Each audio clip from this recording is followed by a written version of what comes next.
안녕하십니까, 레피드입니다. 2월 22일 두산중공업 보도록 하겠습니다. 코스피 코스닥, 오늘도 내렸습니다. 장이 참 재미가 없죠. 계속 상승 하락을 반복하면서 3000포인트 근처에서 횡보를 하고 있습니다.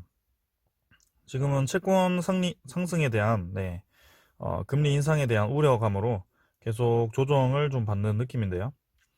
지금 해외 주식들도 다 하락을 좀 하고 있습니다. 주식을 좀 보기 전에, 여기 국채 금리를 좀 보면요. 지금 미국 10년물이 이제 1.37달러, 1.37%죠. 퍼센트까지 올라왔고요. 이제는 여기 코로나 이전에 저점 위치에 해당하는 지점까지 올라왔습니다. 지금 생각보다, 시장의 생각보다 금리라고 아니, 채권 상승률이죠. 채권 상승률이 높아가지고, 지금 좀 하락을 하는 것 같습니다. 투자자들이 확실히 경계를 좀 하는 것 같고요. 좀 완곡하게 이렇게 올라갔으면 괜찮았을 텐데요. 지금은 조금 급하게 올라가는 감이 없잖아 있어서 좀 경계를 하는 것 같습니다. 하지만 이전처럼 뭐 크게 많이 오른 건 아니고요. 이때까지 주가가 하락을 할 때는 좀 급하게 상승을 했던 그런 경험이 있습니다. 근데 지금은 아직 여전히 낮은 위치에 해당되고 증시가 이제 좀 박스권에 해당되는 그런 위치까지 조금 올라왔습니다. 그래도 이전보다는 증시가 많이 오른 상태이기 때문에 확실히 금리 인상에 대해서 좀 더 민감하게 반응을 하는 게 아닌가 싶고요. 하지만 그와 다르게는 비트코인은 계속 상승을 하고 있습니다. 조금 조정을 받았지만 하나로 거의 6천만 원 가량이고요. 외환 같은 경우는 달러가 오늘 급등을 했죠. 1110원으로 좀 급등을 했고 또다시 상승을 좀 하는 모습입니다. 1200원 선까지는 아직 멀었지만 그래도 다시 한번 반등을 해서 올라가는 느낌이고요. 이게 달러가 많이 오르게 되면 좀 한국 증시에 특히 부담이 좀 있습니다. 하지만 뭐 아직 그렇게 부담 가질 만한 이 환율은 아닌 것 같고 지금은 이제 선물이 오늘 모두 내리고 있습니다. 나스닥 선물도 그렇고 다우존스도 그렇고요. 홍콩도 내리고 있고 지금 글로벌 증시가 전체적으로 좀 금리 인상에 대한 우려감으로 좀 부담감을 가지고 조정을 받는 그런 장입니다. 그래서 오늘 코스피도 조정을 좀 받았고요. 21선 근처에서 계속 위아래로 횡보를 하고 있습니다. 저는 이제 요 양봉이 나왔을 때 좀 강하게 상승할 줄 알았는데 계속해서 이 하락 추세선 안으로 자꾸 들어놓네요. 또 금요일에는 이 하방성을 잘 지키고 좀 꼬리를 달면서 올렸는데요. 좀 아쉬운 장이네요. 그래도 거래량은 여전히 죽어 있고 일단은 투자자는 기관과 외국인이 계속 매도를 하고 있는 모습입니다. 투신과 이제 연기금은 계속 매도하고 있고요. 어떻게 이게 뭐 하루도 안 사고 이렇게 매도를 계속 하네요. 연기금이. 지금 이제 2달도 더 넘어가지고 기간이 확실히 좀 들어와야 될 것 같습니다. 근데 지수가 지금 3000포인트에서는 기간이 쉽사리 들어오지 않을 것 같네요. 일단 한 번은 좀 내려야 될 것 같은데 이제는 2900선까지 한 번 더 하락 가능성이 좀 있긴 합니다만 21선 타고 이렇게 계속 횡보를 할 수 있겠다라는 생각이 좀 듭니다. 아니면 좀 채권 상승률이 좀 괜찮아 이 상승세가 좀 멎어가지고 다시 한번 증시가 상승을 받는 그런 시나리오도 좀 있고요. 일단 지금은 여러 가지 좀 변수가 많아서 고점 부근에 있는 주식을 좀 매수하면 안 될 것 같습니다. 코스닥도 마찬가지고 지금 61선까지 좀 내려왔는데 추가 하락 가능성이 좀 있습니다. 얘도 마찬가지로 하향 추세선 안으로 다시 한번 들어왔기 때문에 조금은 불안한데요. 내일 한번 반등을 좀 해서 여기 그래도 변곡점을 좀 만들어야 되지 않을까요? 변곡점 만들고 요 지점에서 하락을 할지 상승을 할지 그때 하락한다면 이제 800, 900선까지 떨어질 수 있는 그런 자리가 될 거고 상승을 한다면 1000포인트를 다시 한번 도전하지 않을까라는 생각입니다. 증시는 여기까지 보고요. 오늘 두산중공업 보겠습니다. 오늘도 하락했죠. 200원 하락했고요. 일별로 본다면 계속해서 뭐 가랑비에 옷 젖듯이 이렇게 하락을 좀 하고 있습니다. 그래서 11,000원까지 떨어졌고요. 시간에도 추가로 하락을 좀 했습니다. 지금 기준선을 벗어나서 점점 하락을 하고 있습니다. 그래서 최악의 상황에서는 제가 10,000원을 깨고 9,000, 네, 후반대 여기 241선까지도 떨어질 가능성이 있다고 말씀을 드리고 있습니다. 네, 코스피가 지금 더 내린다면 두산중업도 따라서 내릴 가능성이 있고요. 지금 딱히 상승 소스가 없기 때문에 같이 하락할 가능성이 꽤 높습니다. 지금은 이렇게 쌍바닥을 좀 기대를 하고 지금 지켜보고 있는데요. 아직 마지막 선은 좀 지키고 있지만 꼬리를 달지 않고 음봉으로 밀어 넣었다는 것은 조금 네, 추가 하락 가능성이 더 있어 보이긴 합니다. 저는 요 바닥 근처에서 한번 반등해 주지 않을까 해서 오늘 한 200주 정도를 매수했고요. 네, 추가 매수를 했습니다. 추가 매수했고 만약에 여기서 더 바닥을 못 딛고 떨어진다면 네, 요 정도에서 더 추가 매수를 하도록 하겠습니다. 좀 공격적으로요. 근데 지금은 한번 기술적 반등이 좀 필요하지 않을까 해서 오늘 기술적으로 좀 접근을 했고요. 그래서 추가 매수를 좀 했습니다. 21선과 함께 이 바닥선을 잘 지키면서 한 번은 좀 나갈 타이밍이 아닌가 해서 좀 매수를 했는데 지금 증시 자체가 좀 전체적으로 움직임이 좋지 않다 보니 조금은 애매하네요. 저는 이제 오전에 매수를 좀 했습니다. 근데 이렇게 증시 자체가 계속 밀릴 줄은 네, 생각을 좀 못했습니다. 기관과 외국인은 또 쌍매도를 했고요. 네, 개인만 또 매수를 한 상황. 뭐 크게 움직임이 없죠. 네, 연기금도 다시 한번 매도를 이어가고 있고 지금은 외국인이나 연기금이 둘 중 하나가 매수로 탁 전환을 좀 해야 되는데요. 이제는 뭐 크게 매수하거나 매도하거나 이렇게 움직임이 없다 보니까 그냥 증시가 힘없이 그냥 내려가기만 하는 것 같습니다. 지금 매집하는 세력이 없기 때문에. 그래서 외국인 같은 경우는 10% 정도의 지분을 유지를 하고 있고 연기금 같은 경우도 이전에 3% 정도 지분을 유지하고 있는 것으로 알고 있는데요. 증시가 확실히 이 세력들 입장에서 매력적인 가격까지 내려올 때까지는 추가 매수가 없을 수도 있을 것 같습니다.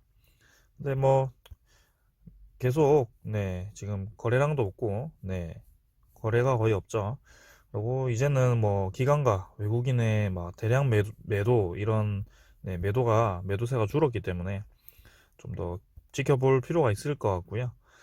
이평선이 지금 모인 지점에서 하락을 맞고 지금 벌려지는 상황이기 때문에 한 번은 네, 바닥을 다지고 좀 밀어 넣었으면 좋겠는데 내일도 만약에 증시가 좀 좋지 않게 흘러간다면 네, 이 바닥선을 지키지 못하고 네, 10,000원대로 네, 진입할 가능성이 높아 보입니다. 두산중공업 오늘 네, 공매도 잔고를 좀 보면요.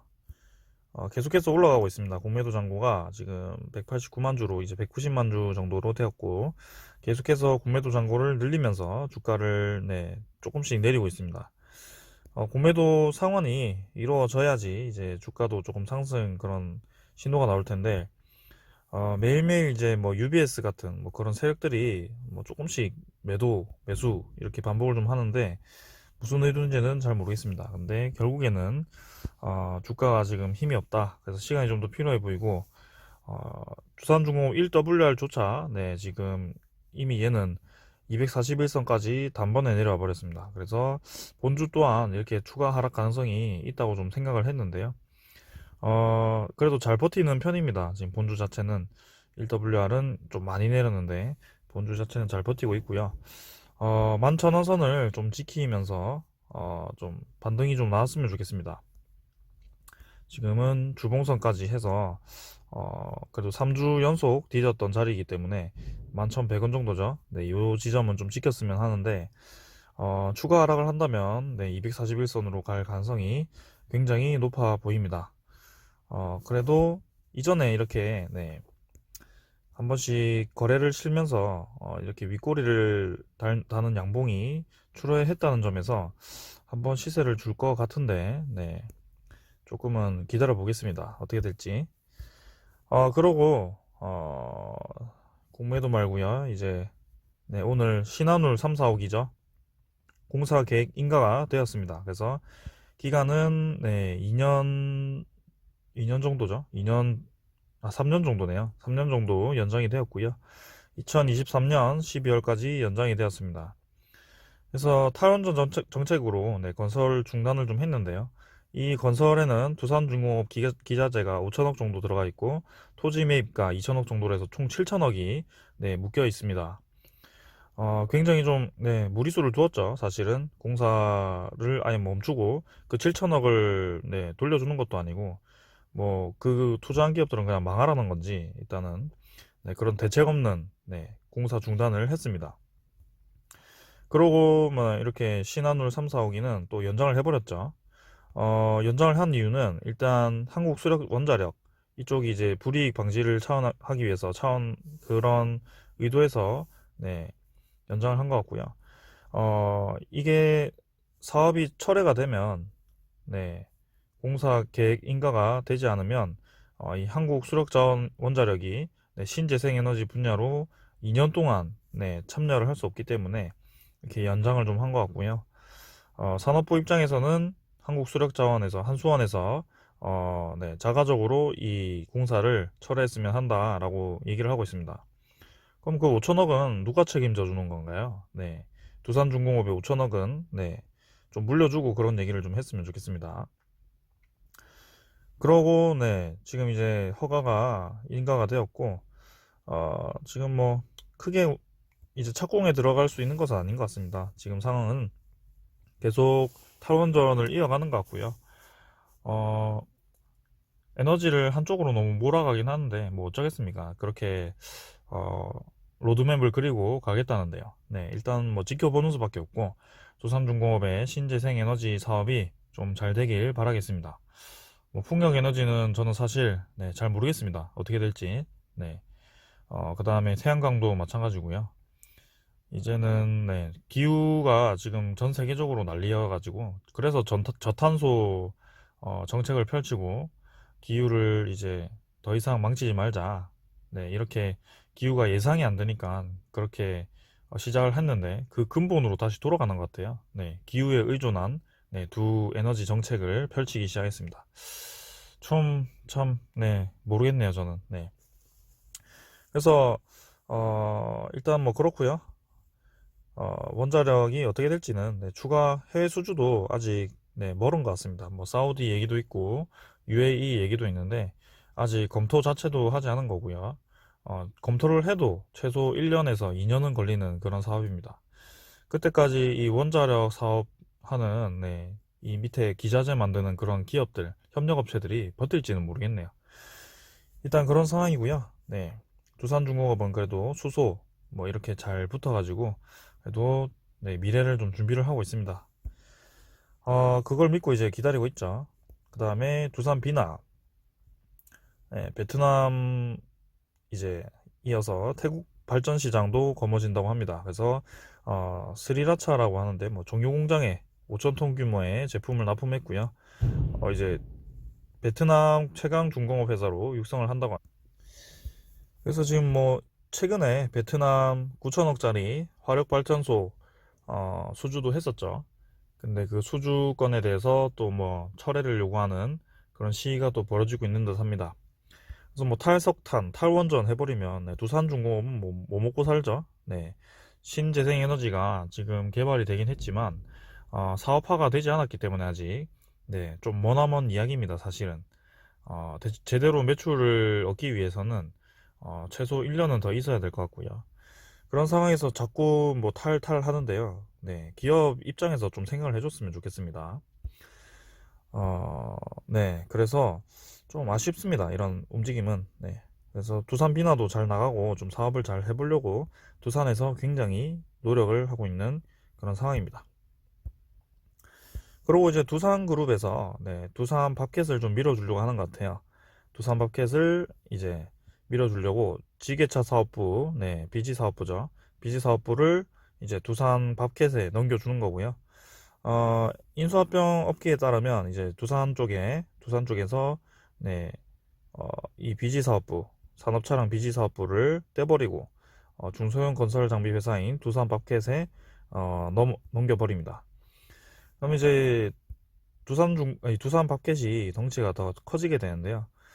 이 두산 밥켓을 아무래도 좀 매각하지 않을 것 같네요. 매각하지 않기 때문에 이렇게 사업부를 몰아주면서 좀, 네, 두산 밥켓을 밀어주는 것 같고요. 두산밥켓을 네, 밀어주고 이제 뿌리로 두어서 두산 퓨얼셀과 두산 네, 퓨얼셀과 두산 밥켓 네, 이렇게 양강 체제로 네, 좀 갈 것 같고요. 그 줄기는 이제 두산 중공업이 맡을 것 같습니다. 아, 참 원자력 사업이 참 아쉽네요. 네. 정말 잘 나가던 사업이었는데 지금 조금 아쉽습니다. 국내에 뭐 좀 시장이라도 남겨줘야 수주를 할 수 있는 그런 기술을 개발을 할 수 있는 그런 자금도 좀 있고요. R&D도 좀 활성화되고 할 텐데 모든 뭐 이런 자금줄을 다 끊어버리니 이게 되겠습니까? 네, 좀 아쉽네요. 네, 그래서 뭐 두산그룹은 이제 아직까지 어, 두산 밥켓에 완벽하게 네, 그 매각을 할지 안 할지 확실하진 않다라고 여기 기사에는 적혀 있습니다. 왜냐하면 아직 재무 개선이 완벽하게 되지 않았기 때문에 그렇게 생각을 하고 있는 것 같고요. 근데 두산 입장에서는 지금 사업부도 넘겨주고 하니까 좀 잘 진행이 되지 않겠나라는 생각입니다. 그래서 차근차근 이렇게 하나씩 하나씩 진행이 되고 있고요. 주가는 자꾸자꾸 내리고 있는데 그래도 결국에는 이런 악재들이 하나씩 다 해결이 된다면 결국에 두산중공업이 그 본래 가치대로 좀 돌아갈 것으로 보이고요.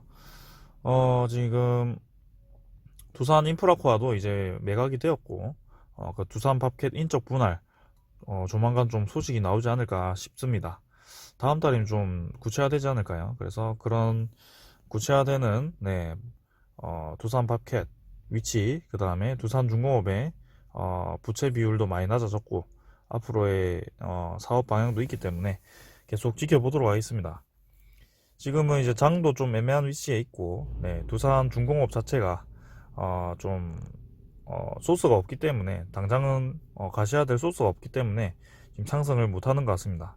하지만 월봉상으로는 여전히 상승 추세에 있다는 점, 그 다음에 장기적으로 보았을 때 회사가 절대 죽을 수 없습니다. 왜냐하면 국가 거의 발전 산업이기 때문에 이런 발전 산업을 접을 수는 없거든요. 네. 아무리 반도체가 잘 나간다고 해도 이런 네, 중공업 자체가 네, 강국들이 이제 일본, 독일, 뭐 미국 이런 데가 있는데 이제 한국에서 놓칠 수 없는 그런 산업입니다.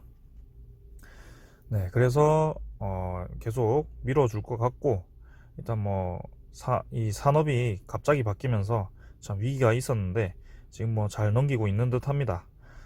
원래 산업을 좀 같이 밀어주면 더 할 나위 없이 좋을 것 같은데 좀 아쉬운 네, 모습이네요. 아무튼 두산중공업 좀 끝까지 한번 지켜보도록 하겠습니다. 감사합니다.